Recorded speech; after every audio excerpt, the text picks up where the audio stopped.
Big thanks to Bernhard for sponsoring this episode. You're so lucky. You get to witness my first dry age project out of the dry age cabinets. We got the most beautiful thing you've ever seen. Let's go check it out. Look at this. We got pork legs and they're called shoulders. Look at this.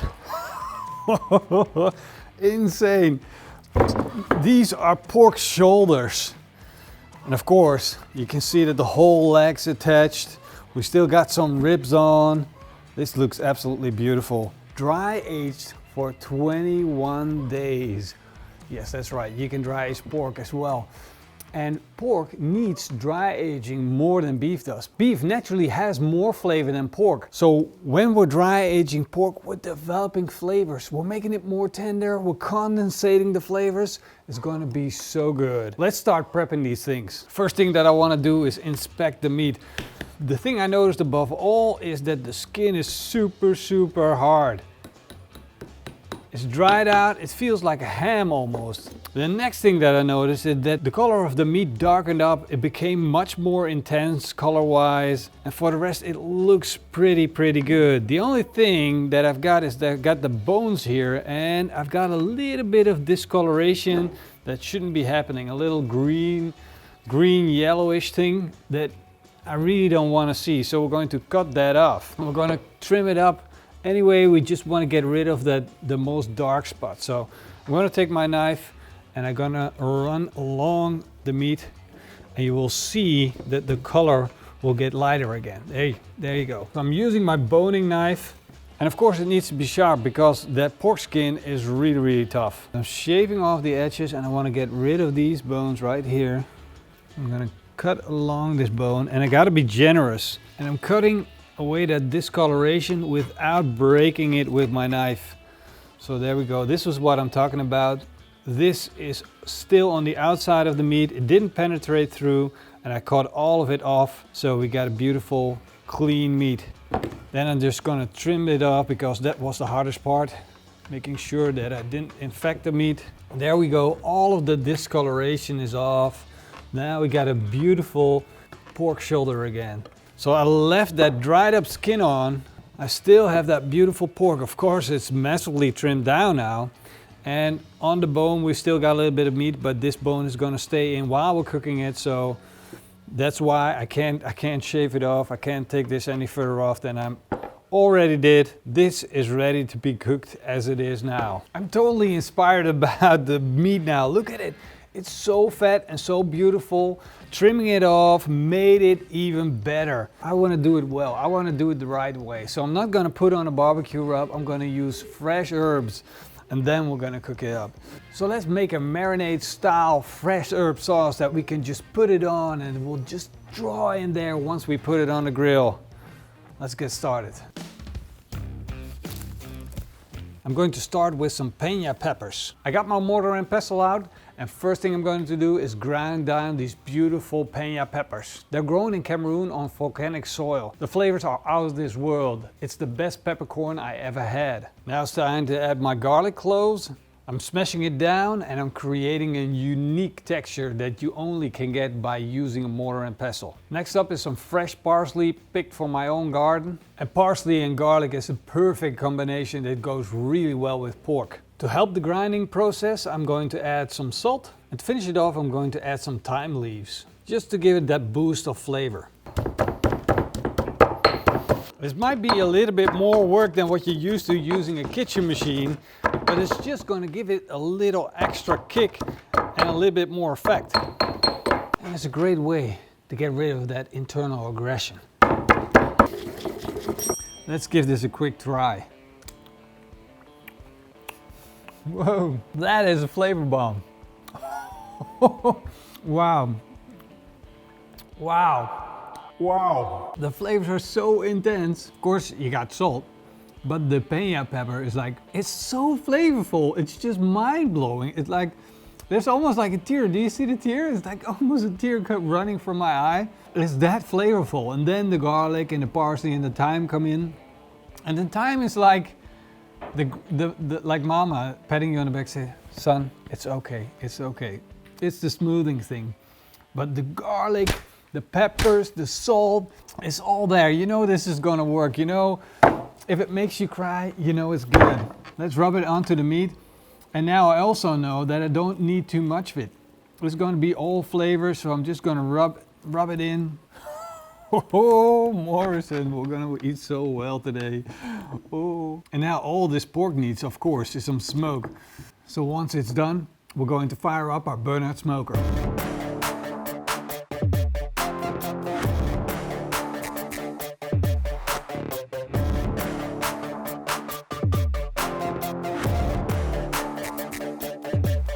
Time to put our legs in, and I'm so excited. This stuff is amazing. I set the Burnhard up to smoke at a temperature of 160 degrees, and oh my God, these legs are so big that this might be a challenge. We need to figure out how to fit this in, but I'm gonna make it work. If I will be going at lower temperatures with this fatty piece of meat, I would have to cook it all the way to pulled. But I don't want to do that because we got so beautiful meat with such good flavors. So I just want to keep it as it is. And who knows, that skin of that pork might even crispen up, and then we're in the bonus zone. There we go, we can just fit it. Now I'm going to stick in my thermometers, making sure I got that core temperature right, all the way to the bone. And of course I'm going to be measuring both legs to make sure that they got the right temperature. Close the lid and let this thing do its job.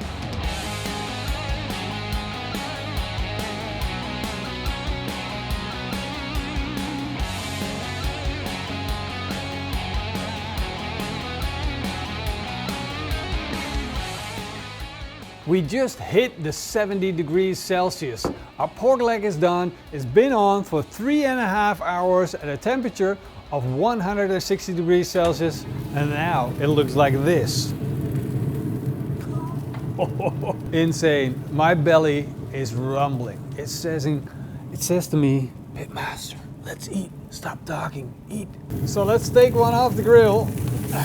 Whoa! Oh! Oh my God. Didn't expect that. It's falling apart on me. It's separating. Dude, I didn't expect that. Oh, look at this. Look at that. That's insane. But look at this. Like, it just... Dude, I didn't expect that.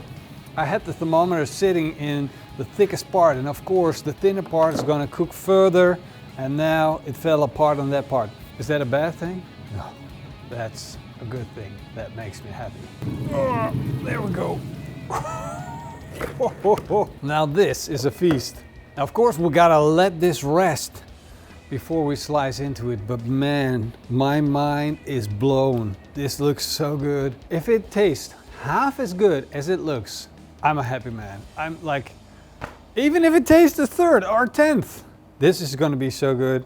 Aroma of those fresh herbs that we put on, it's so intense.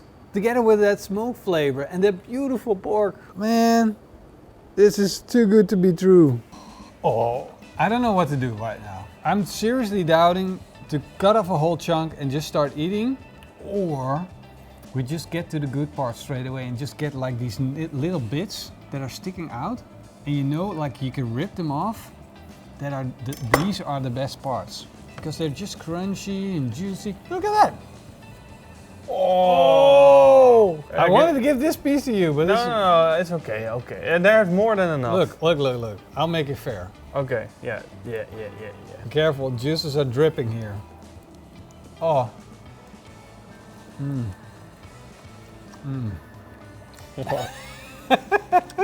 That's it. Thank you for watching. Thank you for watching. That's it. No, there's way more we gotta taste. There's 3 things that we gotta judge. Quality of pork, dry aging, and the rub. Let's start making this easy. Quality of pork, insane. Insane. It's tender, it's juicy, it's got a lot of fat, it's got a lot of flavor.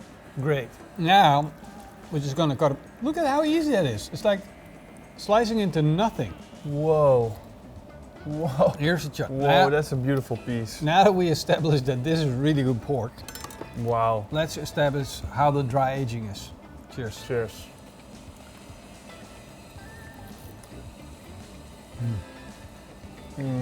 The first piece that we ate was mainly crust. We got a lot of flavors from the crust, and then we can easily establish that that rub, that marinade that we put on, is insane. You gotta try that recipe. You gotta get the pena peppers. You gotta put like a little garlic and all the things that we did. The recipe's on pitmasterx.com, easy to find. Just go there. Even if you put it on chicken, that rub's gonna be insane. Try that. But we should talk about the dry aging. the dry aging, because now we had a bigger chunk, we can actually taste the power of the meat. How long has it been dry aging? We've been dry aging this for 21 days Yeah.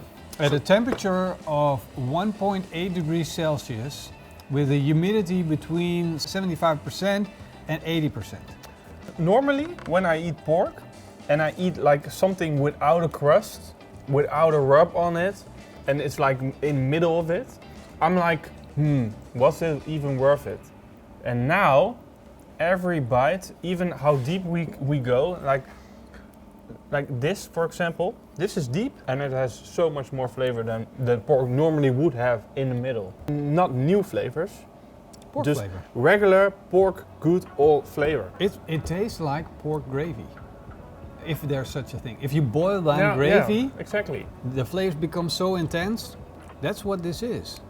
I love it. I love it too. It's insane. So how about that? How about that? How about that skin? This looks like your... Oh. You didn't expect that. No. Because dry aging with the skin on makes it dry and Crispy. we didn't focus on the skin. No. We did nothing to the skin. We didn't even season it, so it's a little like, well, you taste crackling pork skin. But if we would put salt on this, it would be very, very tasty. A little bit? No. Next time. Okay. Because I I gotta got wait. a project in mind Yeah. that's gonna blow this out of the water. Also, I'm so glad that you kept it real on the rub. We didn't do anything crazy with sauces and stuff like that. Do you taste that pena pepper? How Yeah. beautiful is It that? adds a sharpness to it. Yeah. And flavor. Yeah. I know what people are gonna think. Like, hey Pitmaster, I don't like this video, I can't do this at home. No problem. You can ask your butcher to do it. Most butchers or boutique butchers, they have dry aging cabinets. They love these projects. They think it's awesome. So if you ask them for a project like that, they think like, whoa, yeah, you want that? I'm gonna make it for you, especially for you. Especially when you ask things like that to your butcher, he thinks, oh, this is a guy, he comes back. Exactly. I better treat him well. They're gonna put a name tag on your shoulder, hang it in the store, so your name's in the store for 21 days, then you can pick it up like insane. I hope you guys are gonna give your local butcher a call. Ask him if he can do it for you, or he knows someone who can do it for you. The result is gonna blow your mind. This is something special. Big thank you to our patrons and our YouTube members. Hope to see you guys next time. Until then, Eet smakelijk. and keep on dry aging pork. And if you got some great dry aging projects in mind, just ask me. We even talk about dry aging Martian and Angel. He agrees? I'm actually texting him about Dry the aging meat. ultimate end video. I think it's a great idea. I think that Angel tastes better because he has more sunlight. Yeah, I would go for Angel, definitely.